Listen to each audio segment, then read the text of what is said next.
امیر المومنین خلیفۃ الرسول خلیفہ بلا فصل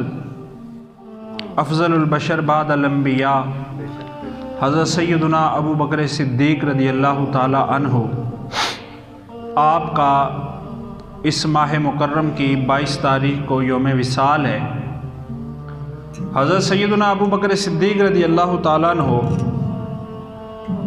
یار غار بھی ہیں اور یار مزار بھی ہیں۔ نبی پاک صلی اللہ تعالیٰ علیہ وسلم کے ساتھ غار میں بھی اکٹھے تھے اور آج مزار میں بھی اکٹھے ہیں۔ تو حضرت سیدنا ابو بکر صدیق رضی اللہ تعالیٰ عنہ کی اس سے بڑھ کر اور کیا شان ہو سکتی ہے کہ جو اللہ کے پیارے حبیب مصطفیٰ کریم صلی اللہ تعالیٰ علیہ وسلم کے روضہ اقدس پہ سلام کے لیے حاضر ہوتا ہے تو وہ ساتھ ہی حضرت ابو بکر صدیق کو بھی سلام پیش کرتا ہے، اور اس جگہ پہ تشریف فرما ہے کہ محبوب رب عرش ہے اس سبز قبہ میں، پہلو میں جلوہ گاہ عتیق و عمر کی ہے۔ اعلیٰ حضرت امام احمد رضا خان فرماتے ہیں محبوب رب العالمین کا قرب اور حضور نبی پاک صلی اللہ تعالیٰ علیہ وسلم کی رفاقت، پیارے آقا صلی اللہ تعالیٰ علیہ وسلم کی معیت اور صحبت نصیب ہو جانا، کسی کو ایک لمحے کے لیے مدینہ پاک کی حاضری ہو جائے، بلکہ کوئی خواب میں بھی پیارے آقا صلی اللہ تعالیٰ علیہ وسلم کے روضہ پاک کی تصویر نظر آ جائے تو وہ بڑا خوش قسمت سمجھتا ہے، میں بڑا بختوں والا ہوں، مقدروں والا ہوں کہ مجھے مدینہ پاک کی جھلک نظر آ گئی ہے۔ اور جناب ابو بکر صدیق کا وہ مقام و مرتبہ ہے کہ اللہ پاک نے ہمیشہ ہمیشہ کے لیے حضور کے ساتھ ان کو جمع کر دیا ہے۔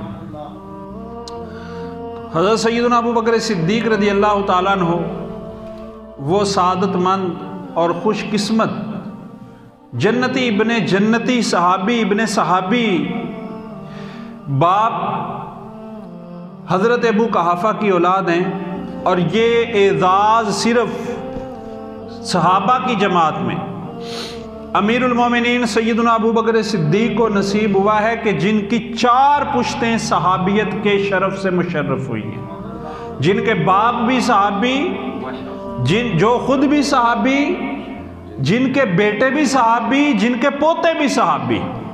جن کے نواسے نواسیاں بھی صحابیہ، پوتے پوتیاں بھی صحابی،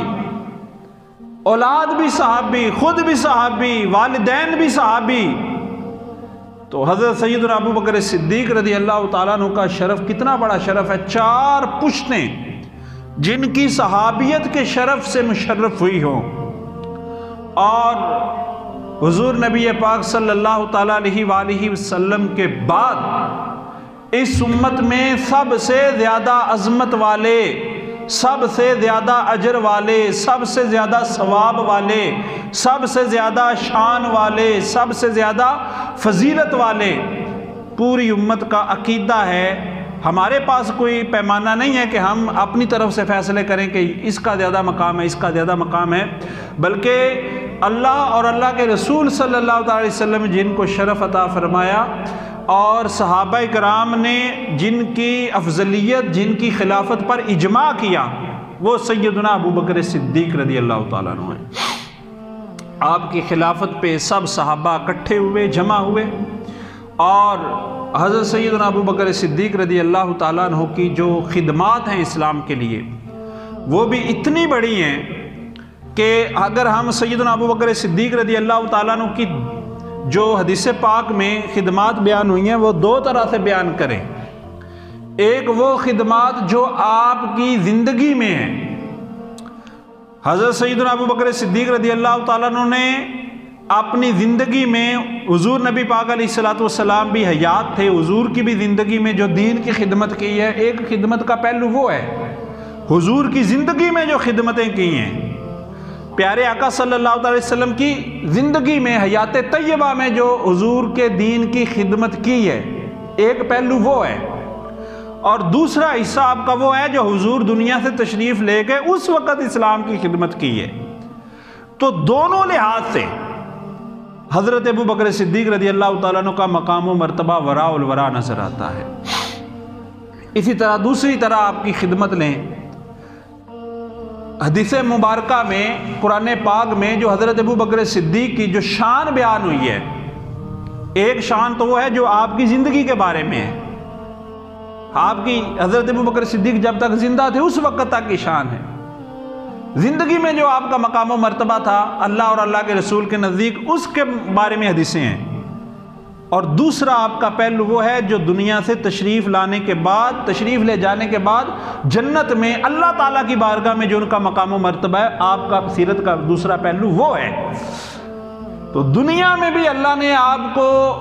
شان و مرتبے کے لحاظ سے، مقام و رفعت کے لحاظ سے لازوال بے مثال بنایا، اور دنیا سے تشریف لے جانے کے بعد بھی آخرت میں بھی اللہ تعالیٰ نے ان کو باکمال بنایا، دنیا میں بھی شان زیادہ، آخرت میں بھی شان زیادہ۔ اور حضرت سیدنا ابو بکر صدیق رضی اللہ تعالیٰ عنہ کی ایک سیرت وہ ہے کہ آپ کو ظاہری طور پر دیکھیں اور باطنی طور پر، تو ہر لحاظ سے یہ امت 15 صدیاں جس عقیدے پر چلی آ رہی ہے، اور تواتر کی طرح یہ صوفیاء کا بھی عقیدہ ہے، یعنی جن لوگوں نے یہاں پر اسلام پھیلایا،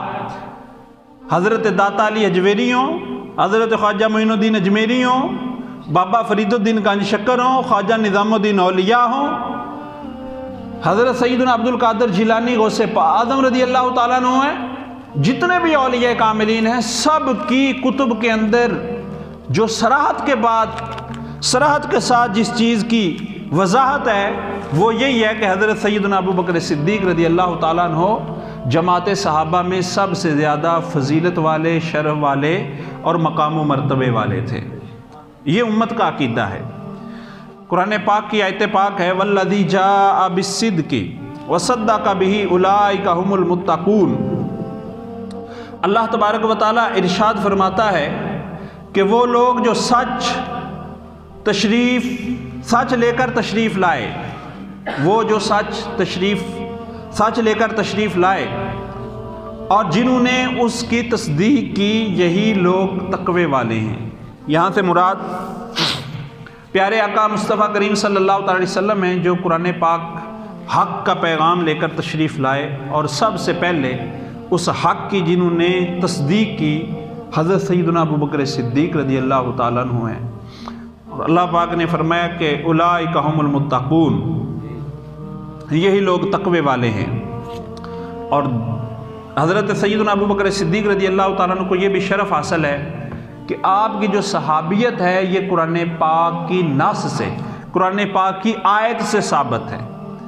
اور حضرت ابو بکر صدیق کی صحابیت کا انکار کرنے والا بندہ دائرہ ایمان سے خارج ہو جاتا ہے، کافر ہو جاتا ہے، کیونکہ قرآن پاک کی آیت کا انکار لازم آتا ہے۔ اللہ پاک فرماتا ہے ثانیہ اثنین اذ ہما فی الغار اذ یقول لصاحبہ لا تحزن ان اللہ معانا، کہ جب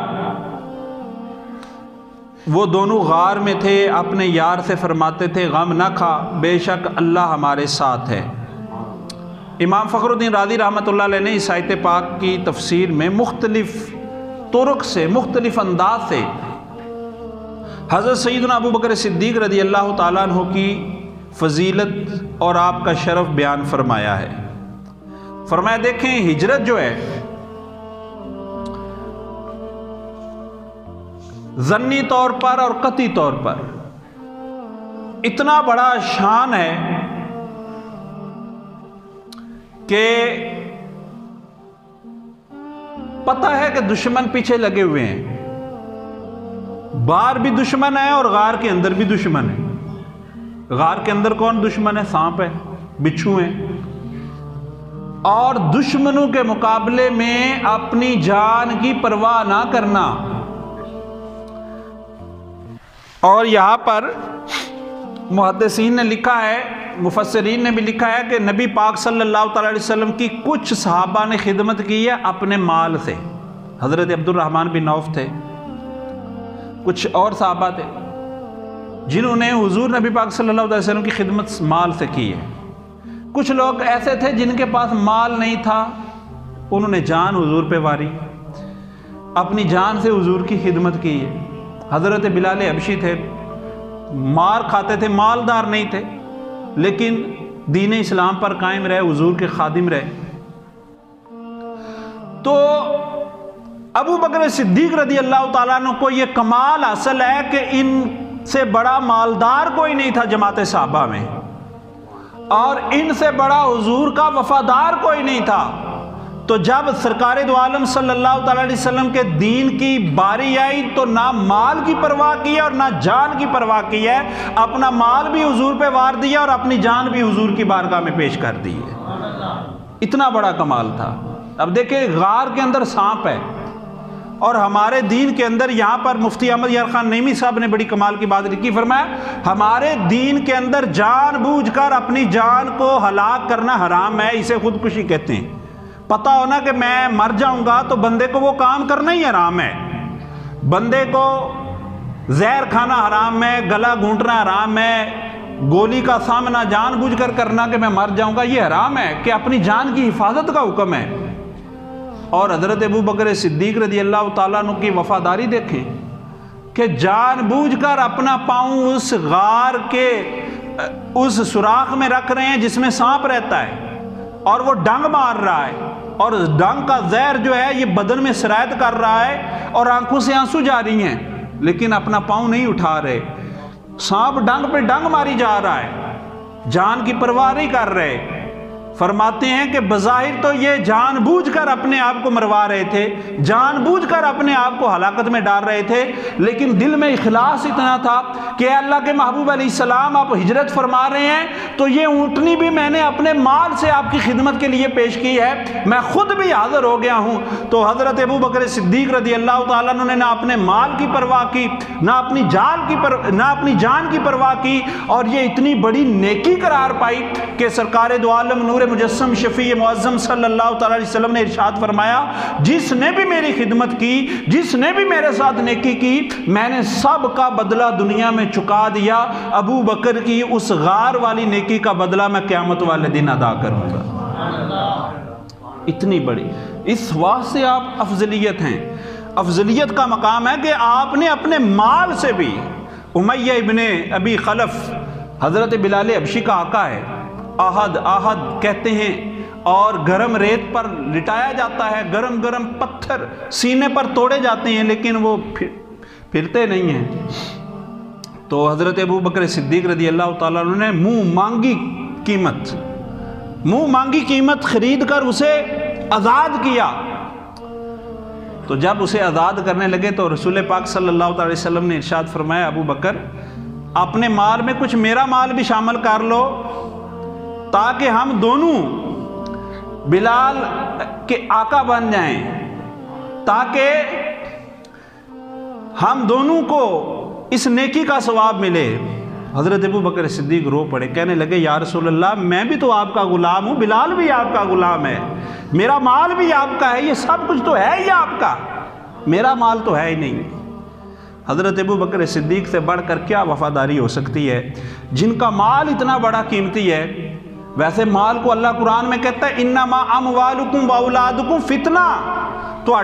آپ کا مال فتنہ ہے، یہ تیرا اور میرا مال ہے جس کا پتہ نہیں حلال کا ہے حرام کا ہے، جتنی بھی احتیاط کر لیں کون دعویٰ کر سکتا ہے 100% حلال ہے۔ لیکن نبی پاک صلی اللہ تعالی صحیح بخاری شریف کے حدیث پاک ہے، رسول پاک صلی اللہ تعالی وسلم ارشاد فرماتے ہیں کسی اور کے مال نے مجھے اتنا نفع نہیں دیا جتنا نفع ابو بکر صدیق کے مال نے دیا ہے۔ یہ دین کے لیے مال دیا نا، جان بھی تو دین کے لیے دی ہے۔ محدثین نے، مورخین نے لکھا کہ جب ہجرت کر رہے ہیں ابو بکر صدیق رضی اللہ تعالیٰ عنہ کبھی آگے چلتے ہیں کبھی پیچھے آ جاتے ہیں، تو رسول پاک صلی اللہ علیہ وسلم نے پوچھا ابو بکر کبھی آگے آ جاتے ہو کبھی پیچھے آ جاتے ہو؟ تو عرض کرنے لگے یا رسول اللہ کبھی میرے دل میں خیال آتا ہے کہ شاید دشمن پیچھے سے آ رہا ہو، تعاقب کرتے ہوئے پیچھا کرتے ہوئے آ جاتا تو پھر میں پیچھے آ جاتا ہوں کہ آپ تک وہ پہنچ نہ سکیں، اور جب میرے دل میں خیال آتا ہے کہ کوئی گھات لگائے نہ بیٹھا ہو، کوئی چھپ کے نہ بیٹھا ہو جو آپ پہ حملہ کر دے، تو پھر میں آگے چلا جاتا ہوں تاکہ جو کوئی تیر آئے کوئی وار آئے تو سب سے پہلے میں اپنی جان پیش کر دوں آپ۔ تو یہ تھے ابو بکر صدیق رضی اللہ تعالیٰ عنہ جنہوں نے جان بھی وار دی، مال بھی وار دیا، اور محدثین نے لکھا کہ اپنی سب سے لاڈلی شہزادی سیدہ عائشہ صدیقہ حضور کے نکاح میں دے دی۔ اس سے بڑھ کر اور کیا فضیلت ہو سکتی ہے؟ تو یہی بات ہے جب منبر رسول پہ یہ آخری خطبہ ہے، امام بخاری رحمۃ اللہ علیہ نے لکھا ہے کہ وہ خطبہ جس میں نبی پاک صلی اللہ تعالیٰ علیہ وسلم کی وفات ہوئی، وہ مرض الموت جس میں حضور علیہ السلام دنیا سے تشریف لے گئے، آخری دفعہ جب مسجد نبوی شریف میں تشریف لائے تو نبی پاک صلی اللہ تعالیٰ علیہ وسلم نے صحابہ کی جماعت سے مخاطب ہو کے کہا، پاک محبوب علیہ السلام نے فرمایا کہ مجھ پر تم میں سے کسی کے بھی اتنے احسان نہیں ہیں جتنے احسانات ابو بکر صدیق کے ہیں، مال کے لحاظ سے بھی اور جان کے لحاظ سے بھی۔ یہ حدیث پاک ہے کہ نبی پاک صلی اللہ علیہ وسلم نے ارشاد فرمایا تم میں سے کسی کے بھی مجھ پر اتنے احسان نہیں ہیں جتنے احسان اکیلے ابو بکر صدیق کے ہیں۔ یہ تو حضور نے فرمایا تھا نا، تو ہمارے بزرگ تو یہی فرماتے رہے ہیں، تو ترجمہ کرتے وقت مجھے یہ لفظ بولنا پڑا ہے کہ اصل میں احسان تو حضور کا تھا جنہوں نے ابو بکر صدیق کا مال قبول فرما لیا تھا۔ تو یہ ادب کا انداز ہے ہمارے، تو ہمارے آقا صلی اللہ تعالی علیہ وسلم نے احسان فرمایا اور سیدنا ابو بکر صدیق کے مال کو اور ان کی قربانی کو اپنی خدمت کے لیے قبول فرمایا۔ اور حضرت سیدنا ابو بکر صدیق رضی اللہ تعالیٰ عنہ وہ ہیں کہ اول الخطیب الاسلام، آپ اسلام کے سب سے پہلے خطیب ہیں۔ آج جمعہ پڑھانا بڑا آسان ہے، یہاں پر ممبر پہ بیٹھ کے اے سی لگے ہوتے ہیں، سردیوں میں ہیٹر لگا ہوتا ہے، تقریر کرنی بڑی آسان ہے، لوگ عزت دیتے ہیں، خدمتیں کرتے ہیں، اور حرم کعبہ میں کھڑے ہو کر اللہ کی وحدانیت کی گواہی دینا، اور سامنے کفار ہیں، ناہنجار ہیں، دشمن ہیں، اور حضرت ابو بکر صدیق نے سب سے پہلے خطبہ دیا، سب سے پہلے آپ خطیب اسلام ہیں، اور خطبے کے جواب میں کوئی سبحان اللہ، کوئی پھول نہیں برسائے گئے بلکہ جوتے برسائے گئے، پتھر برسائے گئے،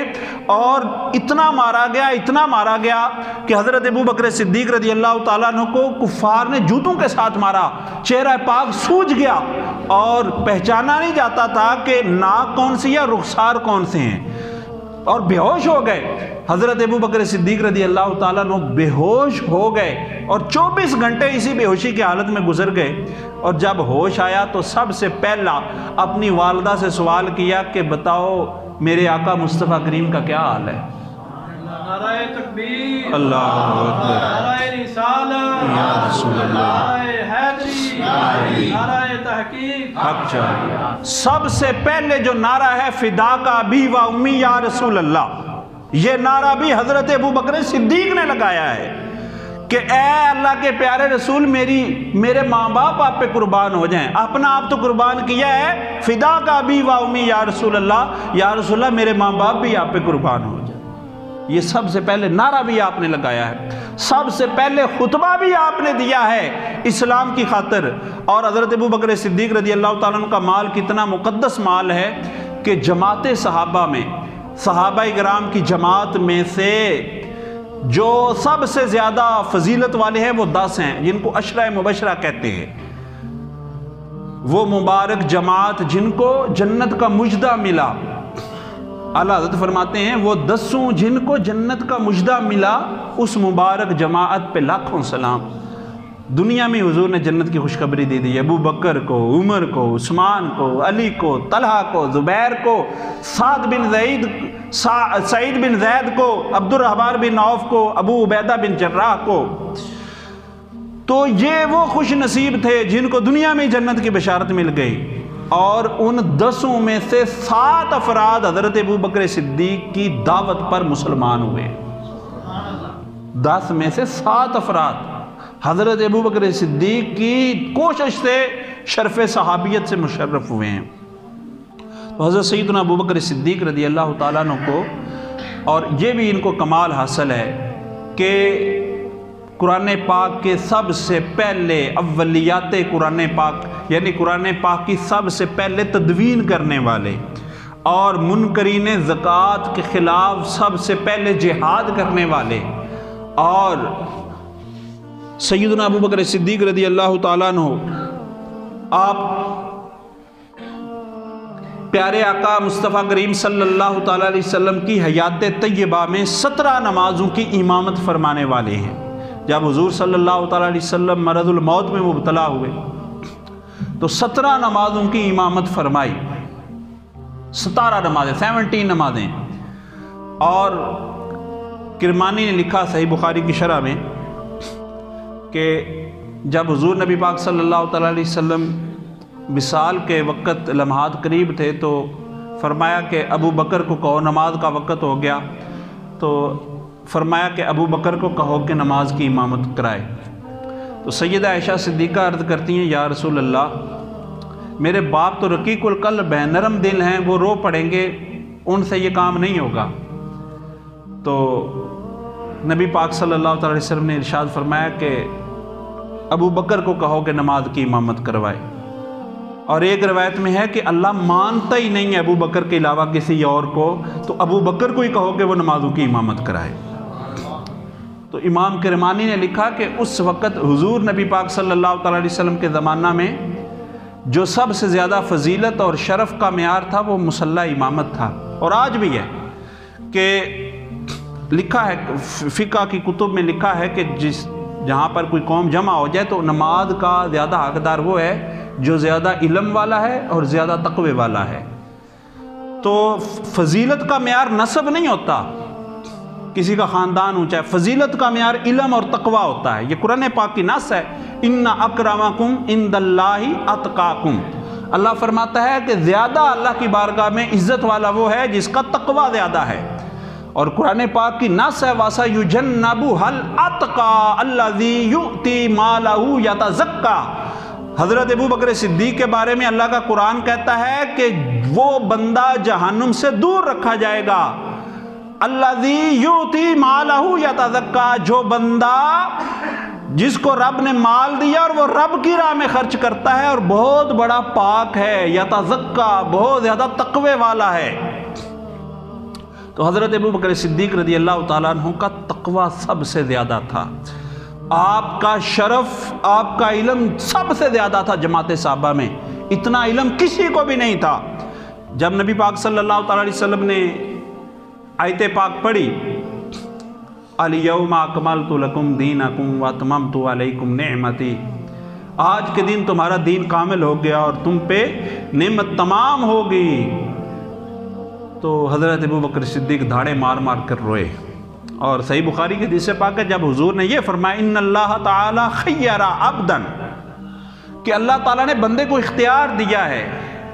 کہ دنیا اختیار کر لے یا جو اللہ کے پاس ہے اس کو اختیار کر لے، تو میں نے پھر رفیق اللہ کی ملاقات کو پسند کیا۔ تو حضرت ابو بکر صدیق اس وقت بھی روئے، صحابہ کرام دوسرے نہ سمجھ سکے یہ بات کیا ہے، سب صحابہ موجود تھے وہ نہ سمجھ سکے، حضرت ابو بکر صدیق روئے۔ تو حضرت ابو بکر صدیق نے بعد میں اس کی وضاحت بھی فرمائی۔ اب دیکھیں یہ ہے فقاہت، یہ ہے علم، یہ ہے سمجھنا۔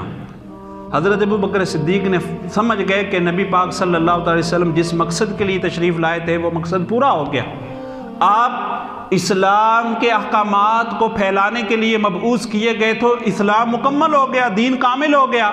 تو اب حضور علیہ السلام کی دنیا میں تشریف آوری کا وقت ہو گیا، تو حضرت ابو بکر صدیق روئے۔ تو نبی پاک صلی اللہ تعالی علیہ وسلم نے پھر اس وقت بھی یہ فرمایا، صحیح بخاری کی حدیث سے پاک فرمایا کہ ابو بکر نہ رو، مجھ پر سب سے زیادہ جو احسانات ہیں اے ابو بکر صدیق وہ تمہارے ہیں۔ یعنی ابو بکر ابن قحافہ کے لفظ بولے کہ فرمایا ابو بکر ابن قحافہ سب سے زیادہ مجھ پر جو کسی نے احسان کیا ہے کہ وہ تم ہو۔ تو میں پھر بھی یہی کہتا ہوں کہ یہ احسان ہمارے آقا صلی اللہ تعالی علیہ وسلم کا احسان تھا کہ جنہوں نے ابو بکر صدیق رضی اللہ تعالیٰ عنہ کے مال کو قبول فرمایا اور ان کی خدمات کو قبول فرمایا۔ تو یہ 15 صدیوں سے ہمارا یہی عقیدہ چلا آ رہا ہے کہ جس کو حضور نے مصلی عطا فرمایا اس کو ہر لحاظ سے فضیلت، کیونکہ اس وقت وجہ امتیاز شرف والی چیز مصلی امامت ہی ہوتا تھا، اور یہی دین اور دنیا کا خلیفہ وقت ہی نمازیں بھی پڑھاتا تھا اور وہی ریاست کے نظام کو بھی چلاتا تھا۔ اس وقت فضیلت والی چیز یہی تھی، بلکہ امام علامہ کرمانی فرماتے ہیں کہ جس طرح رسول اللہ صلی اللہ تعالیٰ علیہ وسلم تشریف فرما ہوں، حضور کے ہوتے ہوئے کوئی بندہ بھی امامت کا حقدار نہیں ہے۔ نبی پاک صلی اللہ تعالیٰ علیہ وسلم موجود ہوں تو حضور کے ہوتے ہوئے کسی کو امامت کروانے کی اجازت نہیں ہے، کیونکہ آپ سب سے زیادہ افضل تھے، سب سے زیادہ شرف تھے۔ تو فرمایا حضور کے بعد صحابہ کرام موجود ہوں تو صحابہ کرام کی جماعت میں ابو بکر سے بڑھ کر کوئی اور فضیلت والا نہیں ہے۔ کسی اور صحابی کو اجازت نہیں تھی کہ مصلی امامت پہ کھڑے ہو، تو یہ صرف اور صرف حضرت ابو بکر صدیق کی شان تھی۔ حضرت سیدنا ابو بکر صدیق رضی اللہ تعالیٰ عنہ کو افضل مانتے رہنا، یہ حدیث پاک سے قرآن پاک نے ہمیں یہی بتایا، اور امت اسی پر ہی چلتی آ رہی ہے کہ رسول اللہ صلی اللہ تعالیٰ علیہ وسلم کو سب سے زیادہ، جس طرح ہم کہتے ہیں نا بعد از خدا بزرگ تو قصہ مختصر، کہ اللہ کے بعد جتنی بھی عزت ہے یا رسول اللہ وہ ساری اللہ نے آپ کو عطا فرمائی ہے۔ اسی طرح انبیاء کرام کی جماعت کے بعد جماعت انبیاء کے بعد اس امت میں سب سے زیادہ عزت، ثواب اور فضیلت اگر کسی کو حاصل ہے تو وہ حضرت ابو بکر صدیق کو حاصل ہے۔ اس پر صحابہ کرام کا اجماع ہے۔ حضرت ابو بکر صدیق افضل البشر بعد الانبیاء، انبیاء کرام کے بعد سب سے زیادہ شرف والے ہیں۔ میں نے بتایا کیوں افضل ہے، کہ تقوی میں سب سے زیادہ اعلیٰ ہیں، علم میں سب سے زیادہ اونچے ہیں، کیونکہ حضور نبی پاک بہت سارے مواقع آئے ہیں کہ نبی پاک صلی اللہ تعالیٰ علیہ وسلم نے کوئی بات فرمائی تو ابو بکر صدیق فوراً سمجھ گئے۔ اسی بات سے آپ کا ایک لقب ہے مزاج شناس نبوت، مزاج شناس رسول، رسول پاک صلی اللہ تعالیٰ علیہ وسلم کے مزاج کو سمجھنے والے اور رسول اللہ صلی اللہ تعالیٰ علیہ وسلم کے مقام و مرتبے کو جاننے والے۔ اور محدثین نے لکھا ہے کہ حضرت مولا علی ہوں یا حضرت ابو بکر صدیق ہوں، دونوں کو جو بھی ملا یہ کمال نبوت ہے، یہ نبی پاک کا ہی فیض ہے۔ حضرت ابو بکر صدیق رضی اللہ تعالیٰ عنہ کو کوئی شان ملی ہے تو وہ بھی کمال نبوت ہے، حضور صلی اللہ تعالیٰ علیہ وسلم کا ہی کمال ہے۔ اور حضرت مولا علی یا کوئی بھی صحابی ہو جس کو جو بھی ملا ہے یہ نبوت کا کمال ہے، حضور کا فیض ہے۔ تو جب سب کی سارے اکٹھے حضور کی ذات پر ہو رہے ہیں تو اس واسطے کچھ لوگوں نے یہ رائے پیش کی ہے، اور یہ رائے اسلام کے مزاج سے موافق نہیں ہے کہ حضرت ابو بکر صدیق سیاسی خلیفہ تھے اور حضرت مولا علی شیر خدا روحانی خلیفہ تھے۔ نہیں، جب مصلی امامت عطا فرما دیا تو نماز روحانیت کی تو ابتدائی نماز سے ہوتی ہے، روحانیت کی تو اصل اور روح ہی نماز ہے۔ تو جس کو حضور نے روحانیت کا سرچشمہ مصلی رسول عطا فرما دیا تو اس بندے کی روحانیت میں کیا کمی رہ جائے گی؟ تو اس واسطے حضور ولایت میں بھی حضرت مولا علی، ولایت میں بھی حضرت ابو بکر صدیق اول ہے اور سیاست میں بھی اول ہے، دین داری کے لحاظ سے اور دنیا داری کے لحاظ سے اور ظاہر کے لحاظ سے اور باطن کے لحاظ سے، ہر لحاظ سے اللہ تعالیٰ نے آپ کو پوری امت پر افضلیت اور شرف عطا فرمایا ہے، اور یہی اس امت کا عقیدہ ہے۔ حضرت علامہ جلال الدین سیوطی رحمۃ اللہ علیہ نے لکھا ہے کہ حدیث پاک ہے،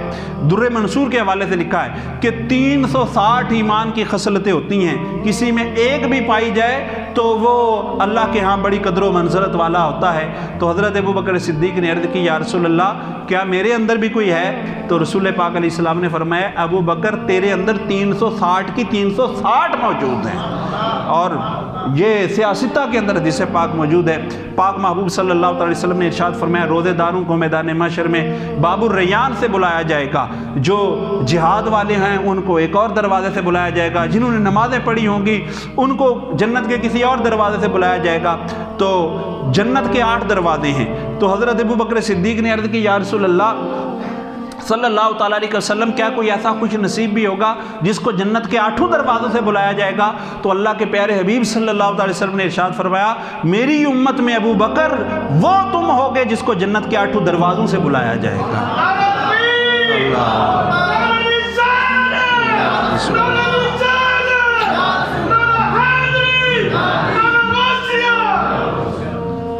حضرت ابو بکر صدیق وہ ہیں۔ اللہ تعالیٰ